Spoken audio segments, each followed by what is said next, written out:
Sidang kasus gratifikasi dan pemerasan di lingkungan Kementerian Pertanian kembali menguak permintaan di luar nalar dari Syahrul Yassin Limpo dan keluarganya.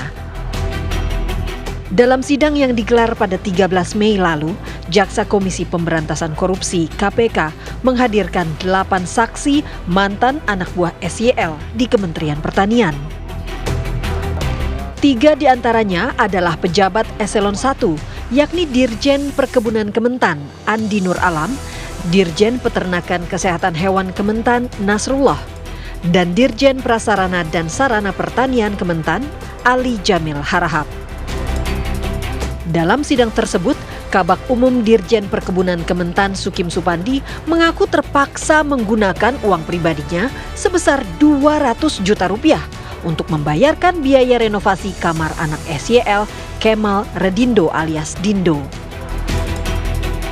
Kamarnya Dindo bilang ke saya seperti itu.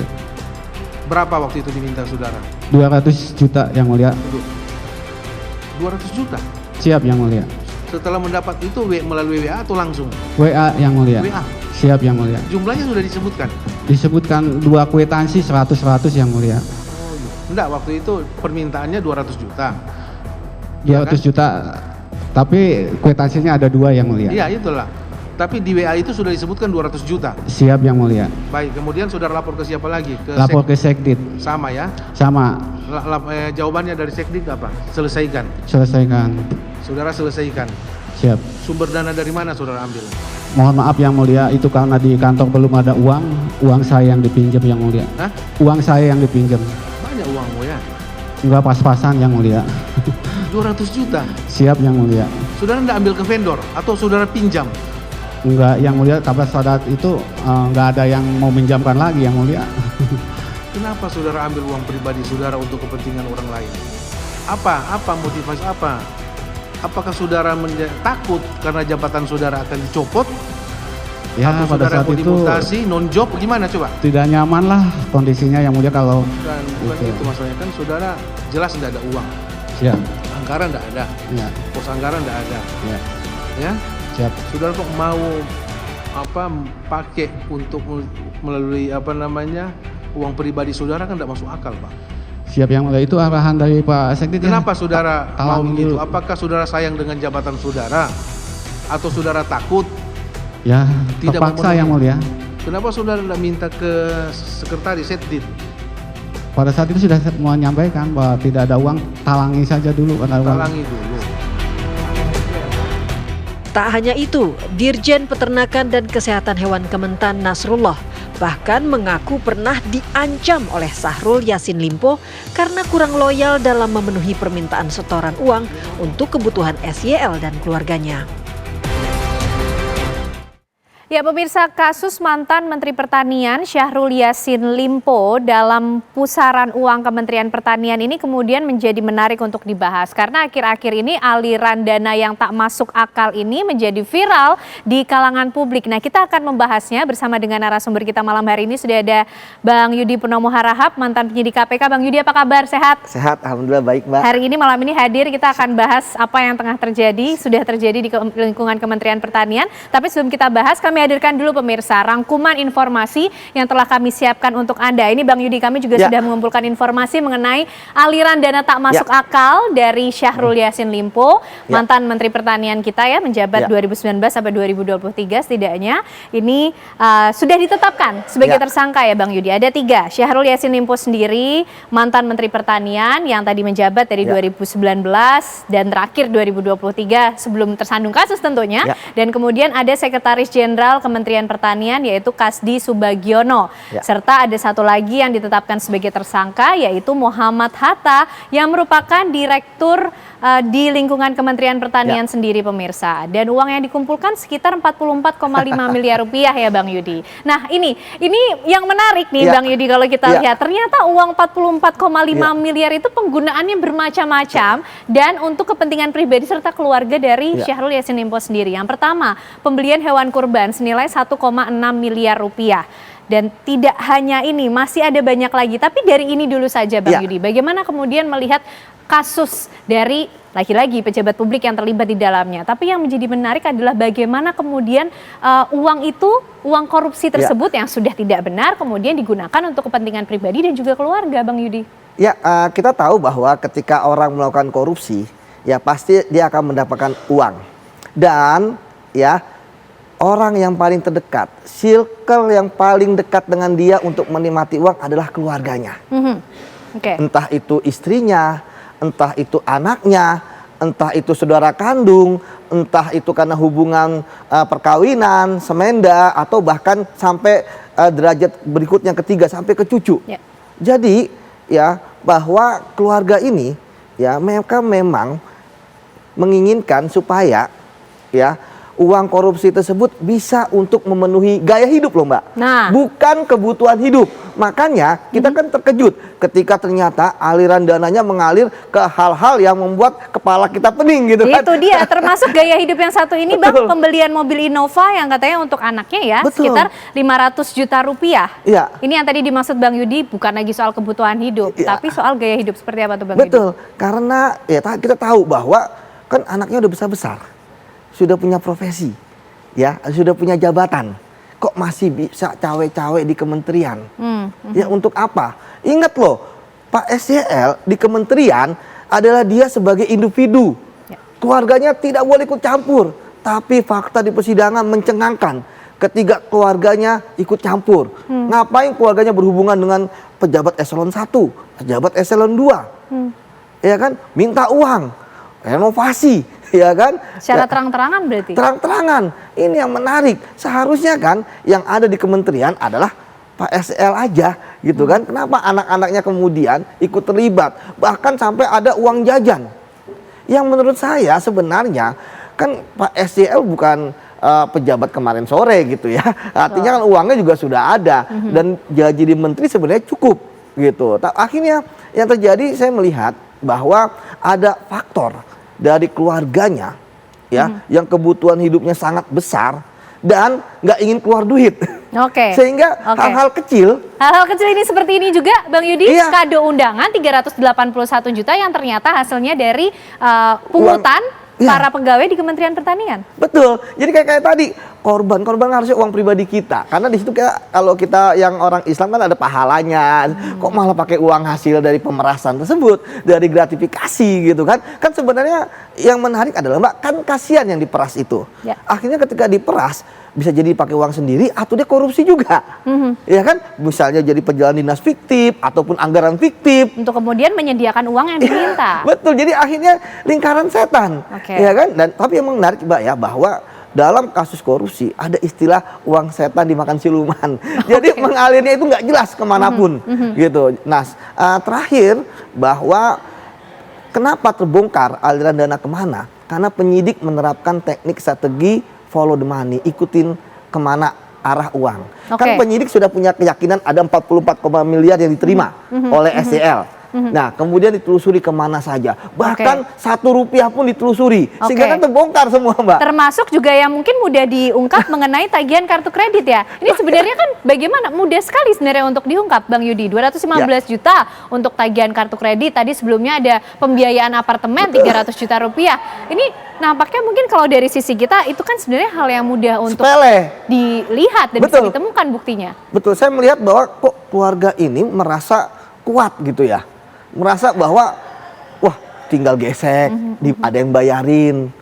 Saya apa ya, juga kayak heran juga kok pejabat-pejabat yang ada di Kementerian Pertanian kayak kerbau dicocok hidungnya, ya kan? Disuruh bayar mau, disuruh begini mau, ya kan? Kok kayak nggak ada perlawanan gitu kan? Ya memang saya memahami bahwa SCL sepertinya keras ya. Dalam persidangan, dari fakta-fakta persidangan dia tidak segan-segan mencopot. Nah, itu dia yang kemudian diungkapkan saksi, ada kemudian ancaman-ancaman atau kekhawatiran dilepas dari jabatan mereka ketika mereka kemudian buka suara, Bang Yudi. Betul, itu yang menyebabkan saya paham akhirnya penyidik ya menerapkan konstruksi pasalnya pemerasan dan gratifikasi. Yang artinya ya pemberi-pemberinya itu ya itu nggak kena gitu ya. Tapi saya pikir memang di situ ada hal yang penting bahwa SCL bahkan kemudian anaknya pun juga pakai ancaman-ancaman seperti itu kalau kita lihat fakta persidangan kan. Oke. Sehingga nanti dicopot loh. Jadi memang Mbak, kalau dalam birokrasi saya memahami ketika orang sudah menduduki jabatan, dia takut kehilangan jabatannya. Sehingga ketika ada ancaman untuk mencopot, dia diminta apapun pasti akan diberikan. Bang Yudi, tapi begini, dari kasus Syahrul Yassin Limpo ini juga kemudian menjadi ada gambaran potret bagaimana watak, kemudian bagaimana gaya hidup dari para pejabat publik kita yang ternyata uang korupsinya juga digunakan untuk membayar biduan sekitar 100 juta rupiah, dan kemarin juga sang biduan ini juga sempat dipanggil KPK. Bagaimana ini Bang Yudi? Ini menurut saya nggak masuk akal. Uang sebanyak ini untuk membayar biduan gitu ya. Tapi sekali lagi, ini kan SCL menganggap ya itu kan bukan uang dia, yang bayarnya anak buah. Mau 1 miliar pun yang bayar anak buah. Ya kan, yang istilahnya ketimbang pulung ya anak buahnya harus membayar sebanyak 100 juta. Ini kan yang menurut saya sangat berbahaya gitu. Ngapain ya ada uang ya kan dipergunakan untuk membayar biduan misalnya sampai 100 juta. Ya, sementara ya harusnya SCL kan fokus dalam kerja-kerja dia di Kementerian Pertanian, mengurusi ketahanan pangan, ya kan, industri pertanian. Ini malah akhirnya uangnya ke hal-hal yang nggak ada hubungannya dengan tupoksi dia di Kementerian Pertanian.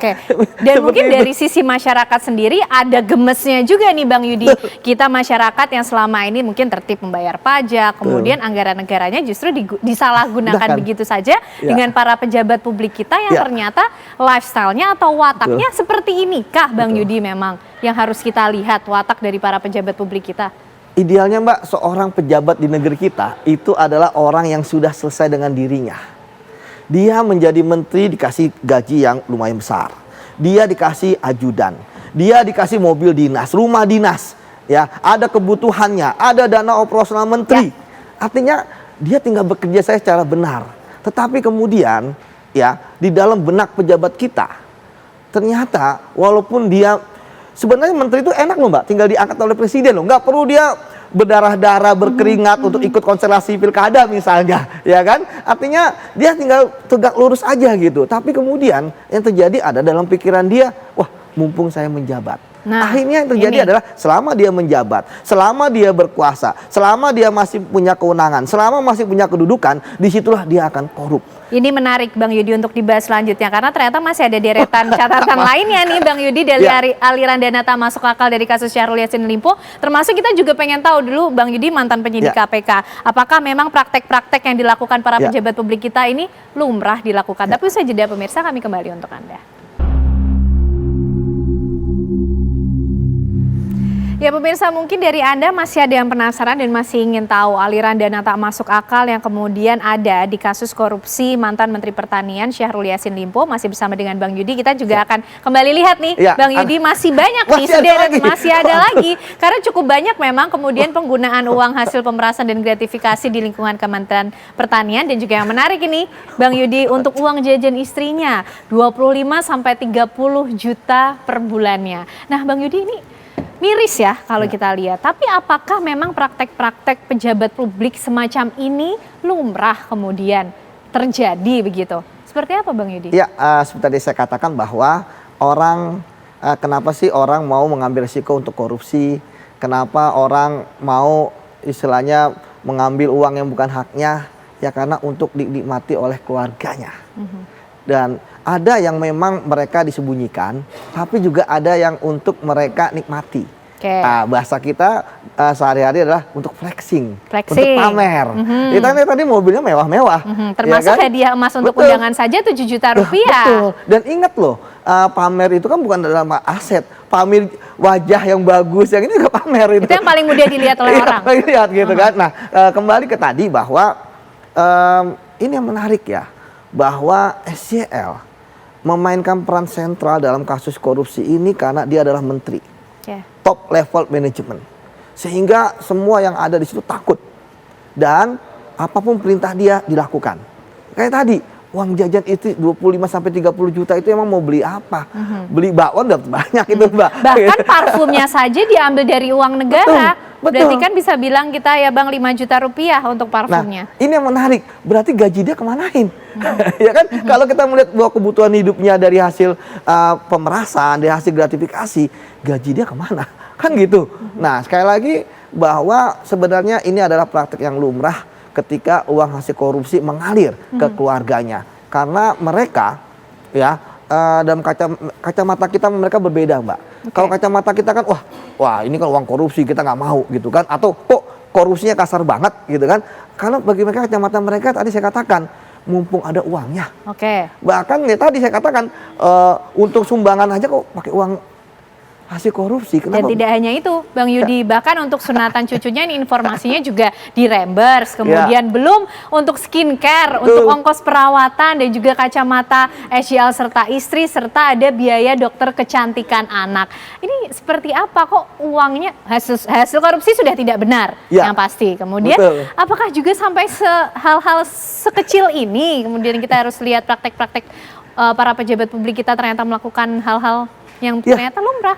Ya karena uang korupsi kan buat foya-foya. Ini kan foya-foyanya mereka. Bentuk bahwa mereka ya menikmati jabatan sebagai seorang menteri.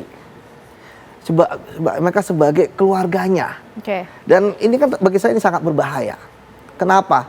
Karena kalau ini ada di kementerian-kementerian lain, wah bisa gawat. Karena tadi saya katakan, kasus korupsi yang melibatkan top level manajemen, kemudian memeras anak buahnya, ya, yang terjadi adalah lingkaran setan. Atas memeras bawah, bawah memeras bawah lagi, sampai nanti di perasaan paling bawah lagi. Ini yang disebut kemudian terstruktur dan masif ini seperti inikah, Bang Yudi? Ya, ini salah satunya.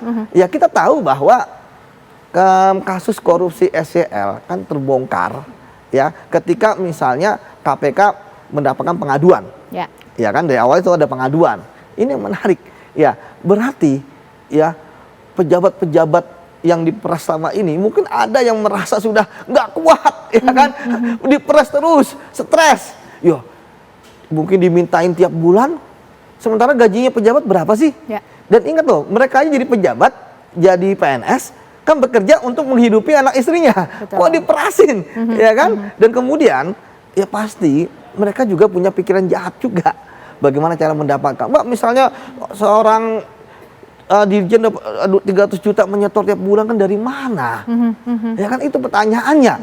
Ya kan? Nah, saya pikir tapi sekali lagi bahwa memang ketika kasus korupsinya melibatkan menteri, agak susah kalau kita berharap bahwa bawahannya itu akan jadi whistleblower. Bawahannya akan membongkar kasus korupsinya. Pasti mereka akan patuh. Ya kan? Karena tadi ada ketakutan untuk ya kehilangan jabatannya, bisa disingkirkan, bisa dimutasi, ya kan, dirotasi. Tapi Bang Yudi, sebelum ke situ, mungkin dari pengalaman Bang Yudi dulu sempat menjadi penyidik di KPK, kasus-kasus SGL semacam ini juga pernah ada nggak sih? Ada, tapi ingat, biasanya anak-anaknya nggak cawe-cawe di kementerian. Mereka istilahnya menikmati uang hasil korupsi. Udah disodorin, nih saya dapat 1 miliar, silakan nikmati, kalian buat beli apapun, gitu. Kalau ini kan mereka berhubungan loh dengan pejabat-pejabat kementerian, dan mereka langsung loh mendapatkan uang jajannya, bukan pakai tangan menterinya. Ya, ini yang menurut saya terlalu kasar lah, ya kan? Dan ini terlihat banget, gitu kan? Padahal kita tahu salah satu karakter korupsi adalah kejahatan tersembunyi. Ini kok malah justru terang-terangan. Iya, terang-terangan. Dan nggak banyak orang yang tahu. Ya kan? Tapi ini kok banyak orang yang tahu, ya kan? Kemudian terbuka. Dan orang kan bisa melihat, wah ini istri bos. Ya kan? Biasanya kan ada kode-kode. Wah ini anaknya, kalau di Kementerian Pertanian, oh ini anak Kementan 1, ya kan, gitu. Anak spesial nih. Ada spesial gitu kan, ada privilege gitu kan. Seperti itu, Mbak. Bang Yudi, menarik sekali membahas mengenai kasus Syahrul Yassin Limpo ini. Terima kasih Bang Yudi. Kita tentu masih akan ikuti ya bagaimana penanganan dari kasus pemerasan dan gratifikasi, juga ada dakwaan tindak pidana pencucian uang. Bang Yudi, terima kasih sekali lagi malam hari ini sudah bergabung bersama kita di Apa Kabar Indonesia Malam.